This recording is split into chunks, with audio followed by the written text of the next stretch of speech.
நீ எவ்வளவு அழகா இருக்க. இப்படி ஒரு அழகான பொண்ணு ஆற்றால் ஒரு நீக்ரோக்கு வாக்கப்பட்டு சிக்கி தவிக்கிற நினைக்கும் போது என் மனசு கதறுது, பதறுது, குமுறுது, கொதறுதுமா.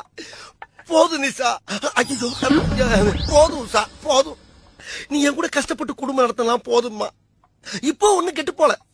என் பர்சனாலிட்டிக்கு ஏத்த ஹஸ்பண்ட் நீ இல்லடா, இனிமேல் உன் கூட வாழ மாட்டான்டா அப்படின்னு இமிடியேட்டா ஒரு டைவர்ஸ் லெட்டர் கொடுத்தீங்கன்னா அப்படியே கொண்டு கோர்ட்ல கொண்டு ஜோலியை முடிச்சு போயிட்டே இருப்பேம்மா. என்னம்மா அப்படி பாக்குற? உன் புருஷன் மத்தவங்க மாதிரி இல்லம்மா, பிராட் மைண்ட்.